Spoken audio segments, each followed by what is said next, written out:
सबको जय मसीह की। द बैथलहैम चर्च की तरफ से जो बाइबल स्टडी उसके फोर्थ सेशन में आप सबका स्वागत करते हैं। जैसे कि हमने लास्ट सेशन में जो हमने रीड किया, कि कैसे मनुष्य जाति के जीवन में पाप आया। सिक्स्थ में हमने रीड किया है मनुष्य जाति की दुष्टता, कि कैसे मनुष्य के जीवन में पाप आया, उन सब चीजों के बारे में। और सेवंथ में हमने रीड किया कि जल प्रलय के बारे में। और जैसे हमने सिक्स्थ में रीड किया, और जब नूह का जन्म हुआ था, आपने 5 के 29 में रीड किया, and God see only the Noah is perfect in this generation. परमेश्वर ने देखा कि सिर्फ नूह ही एक धर्मी है। हिनोक के बाद नूह का जिक्र है कि वो ही एक परफेक्ट पर्सन है जो परमेश्वर के अकॉर्डिंग चल रहा है, जो धार्मिकता के अकॉर्डिंग चल रहा है, जो लाइफ को स्पेंड कर रहा है सिर्फ धार्मिकता के अकॉर्डिंग। नाउ अगर आप सिक्स्थ में चेक करेंगे, सिक्स्थ में क्या लिखा था? Now God disappointed to see the human work on the earth. जब परमेश्वर ने देखा कि मनुष्य की दुष्टता किस प्रकार से पृथ्वी पे बढ़ती जा रही है, तो परमेश्वर ने क्या सोचा कि अब मैंने मनुष्य की रचना की थी वो उसके बारे में पछताया, और उसने निर्णय लिया, परमेश्वर ने निर्णय लिया कि अब मैं पूरी सृष्टि को, जो इन्होंने पृथ्वी को खराब किया है, मैं पूरी सृष्टि को डिस्ट्रॉय कर दूंगा, खत्म कर दूंगा। फिर परमेश्वर ने नूह को परफेक्ट जानकर उसे हर चीज के बारे में गाइड किया, क्योंकि वो परमेश्वर की नजर में धर्मी था, वो परमेश्वर के अकॉर्डिंग चल रहा था। तो परमेश्वर ने नूह से कहा कि तू एक जहाज बना जिसमें जैसा मैं तुझे कहूंगा वैसा तूने करना है। परमेश्वर ने उसको हर चीज के अकॉर्डिंग गाइडेंस दी।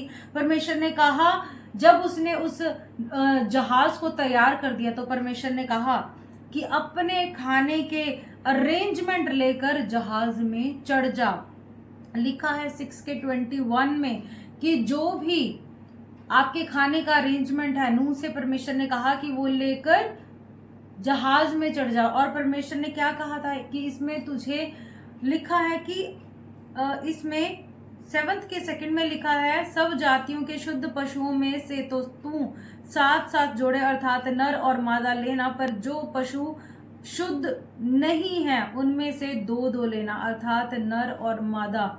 और इसके बाद पक्षियों की बात की गई है, तो परमेश्वर ने पक्षियों और पशुओं की बात की गई है। पर जैसे कि इसमें क्वेश्चन क्या आता है कि परमेश्वर ने पशु और पक्षियों की बात की है, पर इसमें जो जल में जंतु थे उनकी बात कहीं नहीं की गई। रीड करेंगे हम चैप्टर 7 का 1 to 16। जब आपने रीड किया उसमें पूरे जल प्रलय की बात की गई है कि इसमें आपने क्या देखा कि in this what you see, कि जो भी हुआ वो सब परमेश्वर की इच्छा के अनुसार हुआ। जैसा परमेश्वर ने उसे कहा था नूह को, उसने बिल्कुल वैसा ही किया। उसने ऐसा नहीं कि जब परमेश्वर ने उसको आर्क जहाज बनाने के लिए कहा, तो परमेश्वर ने उसको एक स्पेसिफिक लकड़ी का नाम लेकर बताया कि तुझे उस लकड़ी का यूज करना है। बट उसने ऐसा नहीं कि उसने कुछ और यूज किया। आजकल के लोग कहते कुछ और हैं और करते किसी और तरीके से हैं। कहा कुछ और जाता है प्रभु की ओर से, बट उसका एक्सप्लेनेशन कुछ और ही होता है। लिखा है कि जो भी हुआ परमेश्वर की आज्ञा के अनुसार था, और जहाज का द्वार भी परमेश्वर यहोवा की ओर से बंद किया गया। नूह की ओर से उसका द्वार नहीं बंद किया गया। इसमें आप अगर पढ़ते हैं तो इसमें लिखा है 7 के 16 में आप रीड करेंगे, और जो गए वे परमेश्वर की आज्ञा के अनुसार सब जाति और प्राणियों में से नर और मादा गए। तब यहोवा ने जहाज का द्वार बंद कर दिया। फिर से परमेश्वर जाहिर कर रहा है कि जिसे परमेश्वर चाहे उसे बंद कर सकता है, जिसे परमेश्वर चाहे उसे खोल सकता है। आगे रीड करेंगे। देन वी कम टू 7 का 17। जब हम रीड करते हैं 7 का 17 to 24, वी सी कि पानी पृथ्वी पर 150 दिन तक ठहरा रहा। स्टार्ट कब हुआ था उसका जिक्र है, जो आप पढ़ेंगे 7 के 11 में। जब नूह की आयु 600 वर्ष के दूसरे महीने का 17वां दिन था, उस समय उसी दिन बड़े गहरे समुद्र के सब सोते फूट निकले और आकाश के झरोखे खुल गए। ये समय बताया गया है 600 ईयर, ये बताया गया है समय, क्या बताया गया है 600 वर्ष का वो था, दूसरा महीना था और 17वां दिन चल रहा था। और उसके बाद क्या लिखा है आगे चैप्टर 18 में, अगर हम रीड करेंगे आगे, हम रीड करेंगे कि कैसे जल बरसना बंद हुआ। यहां तक हमने क्या रीड किया कि किस प्रकार से जल पर प्रलय आया, कि इतना पानी उस जगह पे आ गया कि पहाड़ तक डूब गए, दूर दूर तक कुछ दिखाई नहीं देता था। और वो जो जल था उसको सूखने में, उस पृथ्वी को सूखने के लिए 150 दिन तक तो वो ठहरा रहा, उसके बाद सूखना स्टार्ट हुआ। 40 दिन और रात जब लगातार बारिश हुई, उसके बाद 150 दिन तक वो जो पानी था वो उसी स्तर पर ठहरा रहा, और उसके बाद वो डिक्रीज होना स्टार्ट हुआ। हम रीड करेंगे 8th, अगर हम रीड करते हैं, जल प्रलय का अंत कैसे हुआ। परंतु परमेश्वर ने नूह और जितने बेनैले पशु और घरेलू पशु उसके संग जहाज में थे, उन सभी की सुधि ली, और परमेश्वर ने पृथ्वी पर पवन बहाई और जल घटने लगा, और गहरे समुद्र के सोते और आकाश के झरोखे बंद हो गए, और उससे जो वर्षा होती थी वह भी रुक गई। परमेश्वर ने क्या किया यहाँ पे, जब परमेश्वर ने देखा कि अब सब कुछ जो है वो फिनिश हो चुका है, परमेश्वर ने जो लोग जहाज में थे उनकी सुधि ली, और आकाश के झरोखों को यानी कि बारिश को बंद कर दिया, और गहरे समुद्र के सोते जो थे और आकाश के झरोखे बंद हो गए। और आगे 3rd में क्या लिखा है, और 150 दिन के पश्चात जल पृथ्वी पर से लगातार घटने लगा। पहले तो 150 दिन तक जो जल था वो पृथ्वी पर, जो जल था वो पृथ्वी पर बिल्कुल स्थिर रहा, और उसके बाद क्या हुआ कि वो लगातार घटना स्टार्ट हो गया। 7वें महीने के 17वें दिन को जहाज अरारात नामक पहाड़ी पर टिक गया, और जल 10वें महीने तक घटता चला गया, और 10वें महीने के पहले दिन को पहाड़ों की चोटियां दिखाई देने लगी। हालेलुया। फिर आगे पढ़ेंगे 6th में, फिर ऐसा हुआ कि 40 दिन के पश्चात नूह ने अपने बनाए हुए जहाज की खिड़की को खोलकर फिर ऐसा हुआ कि 40 दिन के पश्चात नूह ने अपने बनाए हुए जहाज की खिड़की को खोलकर एक कुआं उड़ा दिया। जब तक जल पृथ्वी पर से सूख ना गया तब तक कुआं इधर उधर फिरता रहा। फिर उसने अपने पास से एक कबूतरी को भी उड़ा दिया कि देखें कि जल भूमि पर से घट गया है या नहीं, घटा या नहीं। उस कबूतरी को अपने पैर टिकाने के लिए कोई आधार नहीं मिला, तो वह उसके पास जहाज में लौट आई। अब इससे क्या जाहिर होता है कि जो कौवा होता है, जो क्रो होता है, वो कहीं पे भी रह लेता है, कहीं पे भी। उसने देखा कि इधर उधर कहीं पे भी जब उसे जगह नहीं मिली तो वो इधर उधर भटकता रहा। बट जो कबूतरी थी उसने देखा कि जब मेरे कंपैटिबल कोई भी ऐसी जगह नहीं है, सूखी भूमि नहीं है, सूखी जगह नहीं है, तब तक वो उड़ती रही और वापस कहाँ पे आई, जहां पे उसके बैठने की जगह थी, यानी कि जहाज में वापस। और उसके आगे क्या लिखा है, क्योंकि सारी पृथ्वी के ऊपर जल ही जल छाया था उस समय तक। जब कबूतरी को भी उड़ाया गया तब भी उस समय वहां पे जल ही था। तब उसने हाथ बढ़ाकर उसे अपने पास जहाज में ले लिया। तब और 7 दिन तक ठहर कर उसने उसी कबूतरी को जहाज में से फिर उड़ा दिया। और कबूतरी सांझ के समय उसके पास आ गई तो क्या देखा कि उसकी चोंच में जैतून का एक नया पत्ता है।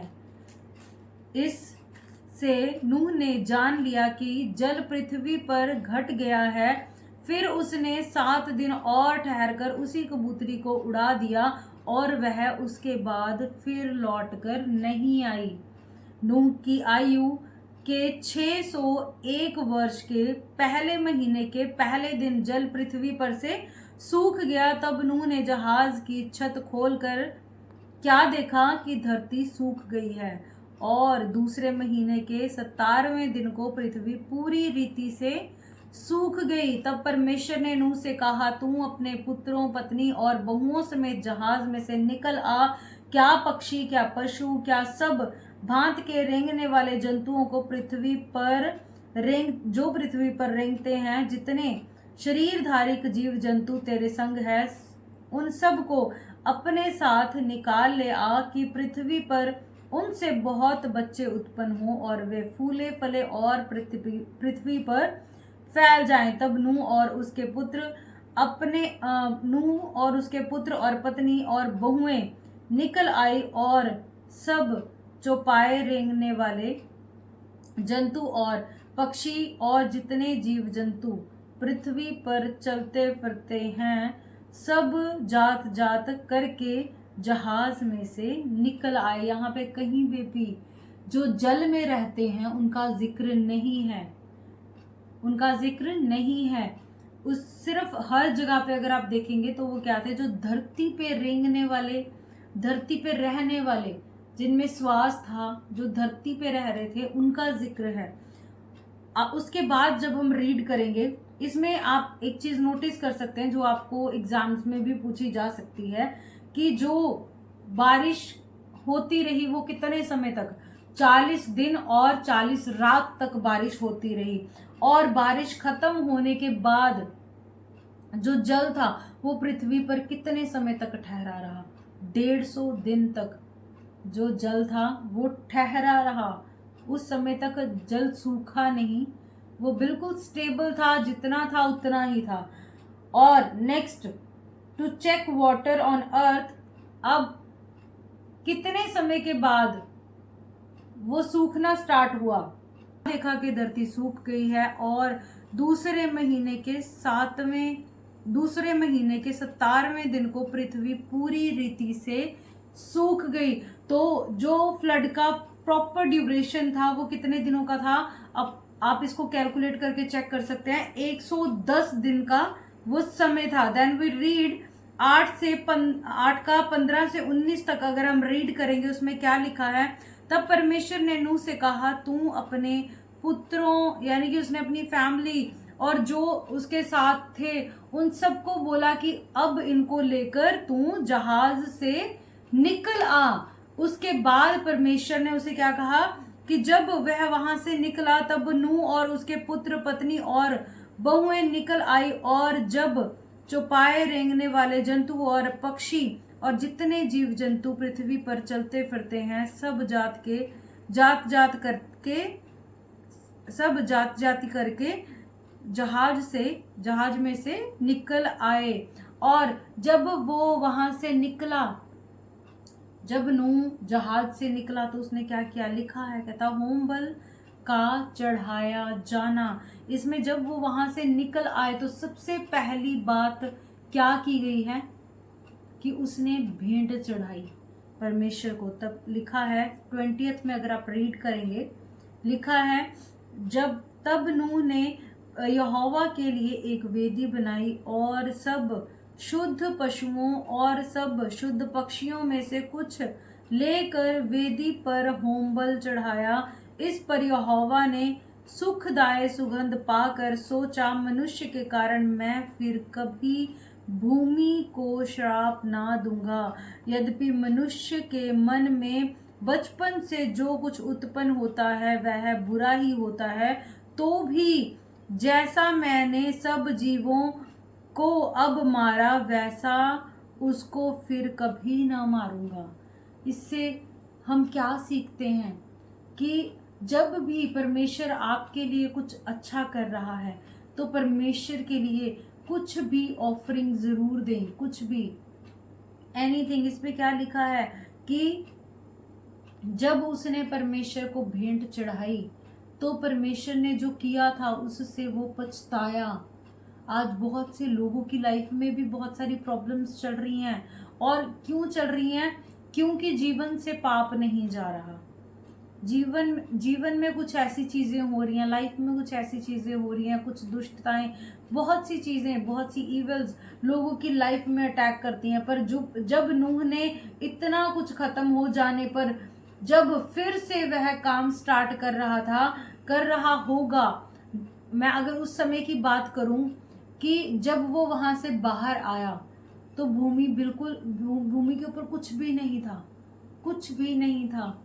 एक आप देख सकते हो, जब कहीं पर भी फ्लड आ जाता है, जैसे अभी के भी समूह में काफी जगह पे फ्लड आया हुआ है पंजाब में, तो आप देख सकते हैं कि वो जगह कैसी हो जाती है, वो किसी लायक नहीं रहती। उसको बनाने के लिए बहुत काम करना पड़ता है, बहुत मेहनत करनी पड़ती है। और लिखा है कि सबसे पहले उसने वेदी बनाई, परमेश्वर के लिए जगह बनाई।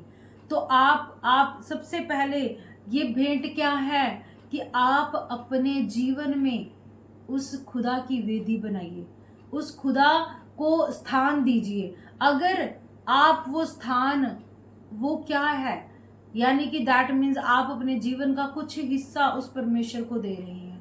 That is also offering, this is also offering, कि अगर आप उस खुदा के लिए वेदी बना रहे हो, चाहे वो आपका घर है, चाहे आपका शरीर है, आपके शरीर में भी परमेश्वर का वास होता है, तो आप अपने जीवन में, अपने दिन में कुछ समय उस खुदा को, जो परमेश्वर का समय है, यानी कि अगर 24 घंटे जैसे होते हैं तो उसमें से 2.5 घंटे का जो समय आप परमेश्वर को जरूर दें, ताकि परमेश्वर, अगर आपके जीवन में कोई भी प्रॉब्लम चल रही है तो परमेश्वर उन्हें खत्म करे।